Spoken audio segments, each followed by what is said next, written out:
विद्यार्थी नमस्कार।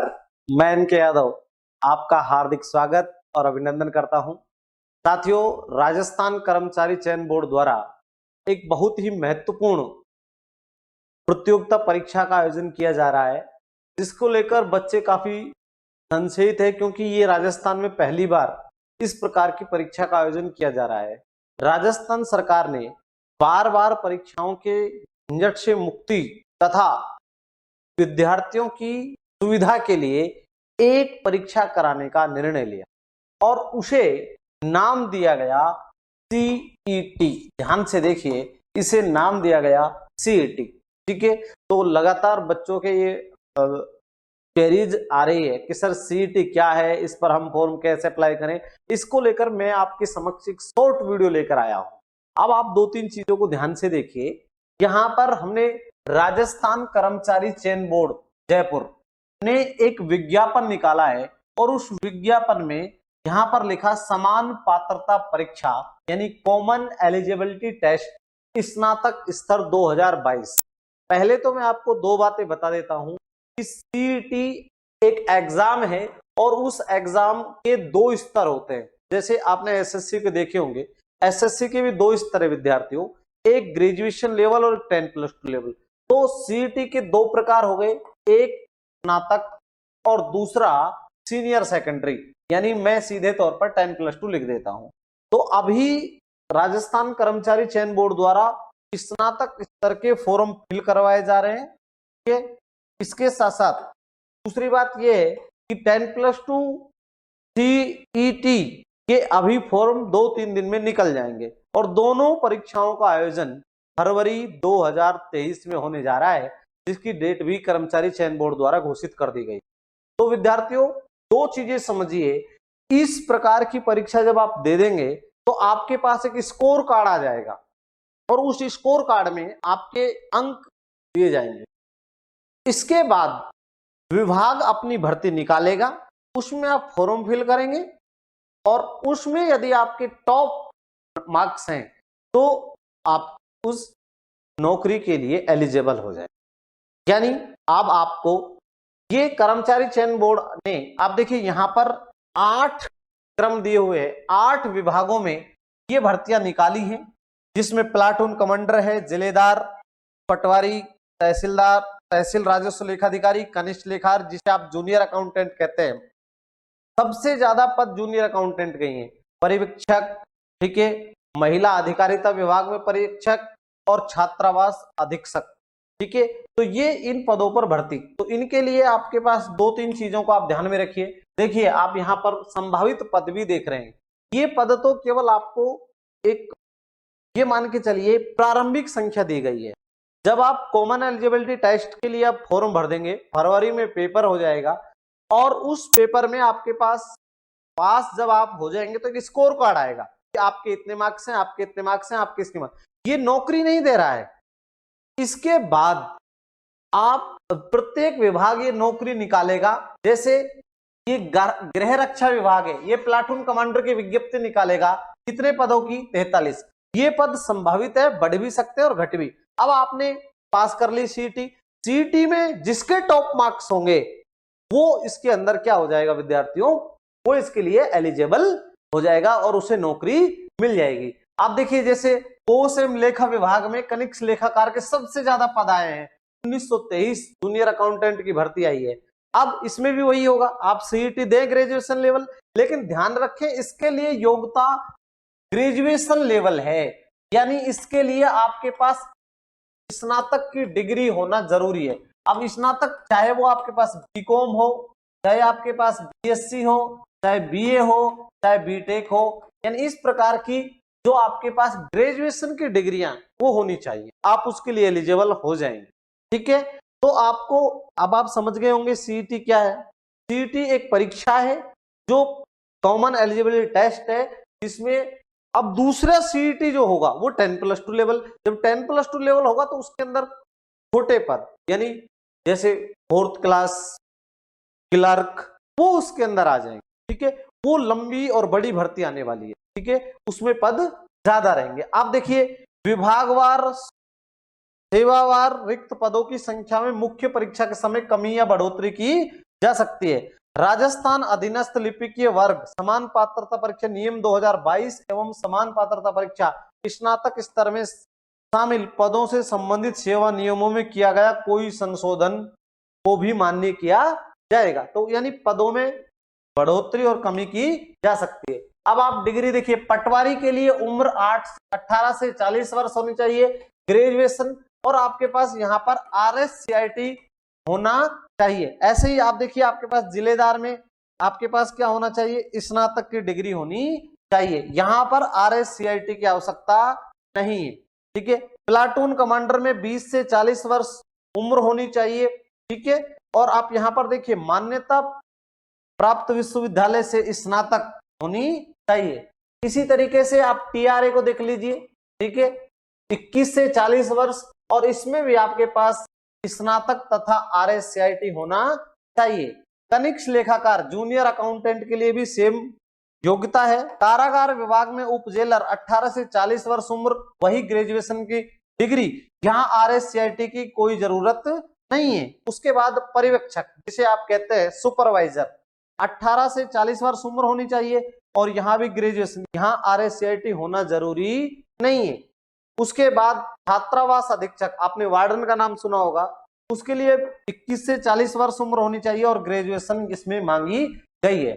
अब आप देखिए, दो बातें समझिए। पहले अगर आप देखेंगे तो CET में एक तो महत्वपूर्ण बात यह है कि यहाँ पर नेगेटिव मार्किंग नहीं है, ठीक है, नेगेटिव मार्किंग नहीं, यानी यहाँ पर कोई नेगेटिव मार्किंग नहीं है। आप देखिए, लिखा हुआ है, इस परीक्षा में नकारात्मक अंकन नहीं किया जाएगा और सभी क्वेश्चन MCQ होंगे, मल्टी चॉइस क्वेश्चन, ठीक है। अब मैं 3 बातें आपसे शेयर करना चाहता हूं जो आपको ध्यान में रखना है, इंपॉर्टेंट है और आप आसानी से ध्यान से इसको सुनिएगा।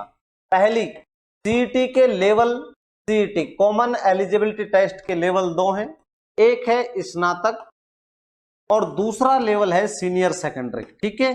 तो ये आपका सीनियर सेकेंडरी, ये आपका दूसरा लेवल है। अब इसमें योग्यता कितनी है, 10+2, और इसमें आपके पास क्या दी हुई है, ग्रेजुएशन। विद्यार्थियों, इसके फॉर्म भी 2-3 दिन में निकल जाएंगे और इसके फॉर्म दोनों के निकले हुए हैं। इस CET में यहां पर आपको पता होना चाहिए, ये समान पात्रता परीक्षा है, समान पात्रता परीक्षा।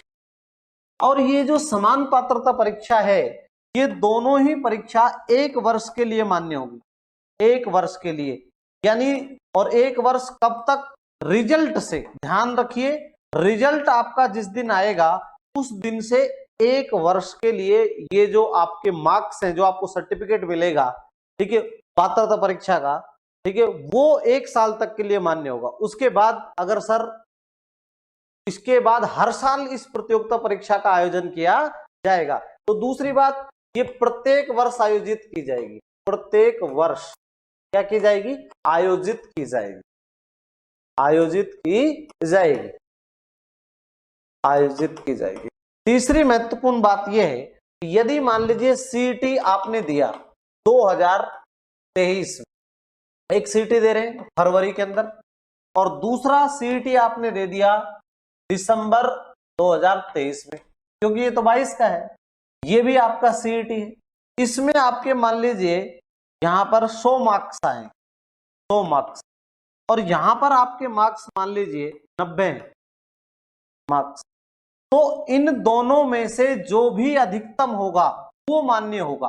यानी मान लीजिए आपने कोई फॉर्म भरा अकाउंटेंट का और उसमें आपने ये भी पास कर लिया और ये भी पास कर लिया, लेकिन जिसमें आपके ज्यादा मार्क्स होंगे वो आपका मान्य होगा उसके लिए, ठीक है। यदि किसी विद्यार्थी के मान लीजिए इसमें अंक 110 है और अब नए वाले CET में 90 है, तो इसका ये पुराना वाला मान्य हो जाएगा, ठीक है। लेकिन ये ध्यान रखिए, ये बात सिर्फ और सिर्फ केवल और केवल 1 साल के लिए है। कितने दिन के लिए, 1 साल के लिए, ठीक है। तो ऐसा नहीं हो कि आप सोच रहे हो कि सर लंबे काल के लिए मिलेगी, ऐसा कुछ नहीं है। ये केवल और केवल 1 साल के लिए आपके पास होगी योग्यता, ठीक है विद्यार्थियों। अब आप देखिए यहां पर आपको परीक्षा की स्कीम क्या है, तो 2 बातें और बता देता हूं। योग्यता जिस दिन परीक्षा होगी, ये नया बदलाव है, ध्यान से सुन लीजिए, आपके पास ग्रेजुएशन की डिग्री फरवरी 2023 में होनी चाहिए, रिजल्ट आ जाना चाहिए, अंतिम तिथि तक रिजल्ट आ जाना चाहिए। पहले ऐसा नहीं करता था कर्मचारी चयन बोर्ड, ये पहली बार ऐसा किया गया है। सोच रहे कुछ बच्चे अपेयरिंग में हैं, वो सोच रहे हैं सर हमने अभी बीए कर रहे हैं, हम इसके लिए एलिजिबल हैं। फिलहाल आप फॉर्म भर दीजिए, परंतु ध्यान रखिए जिस दिन आपका सीईटी का एग्जाम होगा फरवरी 2023 में, उस दिन तक आपके पास रिजल्ट पूर्ण होना चाहिए। ठीक है, हो सकता है सरकार इसमें छूट दे दे, आप ऐसा नहीं करें कि फॉर्म ही नहीं भरे, तो आप इसका फॉर्म भी भर दीजिए।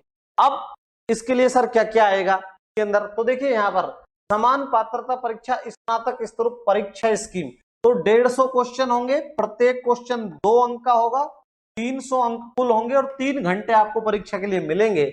और इसके अंदर आप देख लीजिए यहाँ पर सब कुछ सिलेबस साफ साफ दिया हुआ है। ठीक है, यहाँ पर आप देखिए सारे विषय यहाँ पर दिए हुए हैं, और इन सारे विषयों में आप यहाँ पर देख भी सकते हैं कि कौन कौन से विषय ऐसे हैं जो आपको यहाँ पर दिखाई दे रहे होंगे। ये लीजिए यहाँ पर पाठ्यक्रम विवरण, राजस्थान जीके, राजस्थान का इतिहास, कला, संस्कृति, परंपरा, विरासत, ये भी इसके अंदर, और भारत का भूगोल। देखिए अब की बार भारत का भूगोल प्रमुखता के साथ इसमें जोड़ा गया है। ठीक है, इसके अलावा आप नेक्स्ट देखेंगे आपको राजस्थान का संपूर्ण भूगोल इसके अंदर आएगा।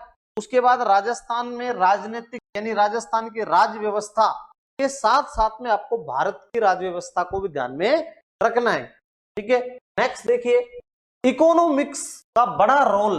पहले इकोनॉमिक्स में आप देखिए बजट, राजकोषीय, हरित क्रांति, पंचवर्षीय योजनाएं और राजस्थान सरकार की योजनाएं सबको इंक्लूड किया गया है। और राजस्थान की अर्थव्यवस्था, इकोनॉमी ऑफ राजस्थान, स्टैटिस्टिक्स जो है वो यहाँ पर आपसे ज्यादातर पूछी जा रही है। ठीक है, उसके बाद में आप देखिए आपके यहाँ पर हिंदी भी इसके अंदर इंक्लूड की गई है, तो हिंदी भी इंक्लूड की गई है, वो भी परीक्षा में पूछी जाएगी। ये लीजिए विज्ञान एवं प्रौद्योगिकी, ये साइंस का चैप्टर इसके अंदर लगाया गया है, बहुत ही इंपॉर्टेंट है। उसके बाद आप देखिए रीजनिंग, रीजनिंग और प्लस मैथ को दोनों को एक साथ समाहित किया है। उसके बाद में हिंदी, हिंदी भी सिलेबस में है साथियों, यहाँ पर इंग्लिश भी यहाँ पर आएगा परीक्षा में।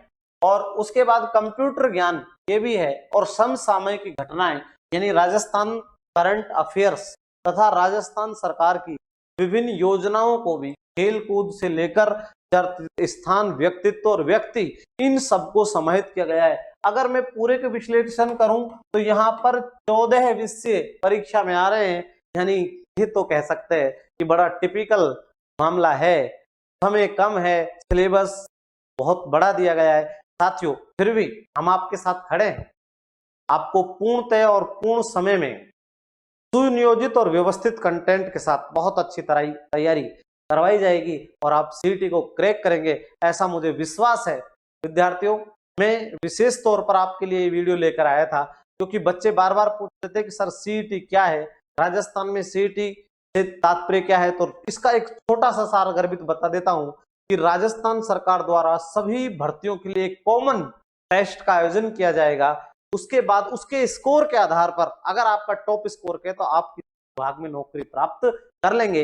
ये 1 वर्ष में एक बार आयोजित होगा और ये मार्क्स 1 साल के लिए, जिस दिन रिजल्ट आता है, परिणाम आता है, उस दिन से 1 साल के लिए मान्य होगा।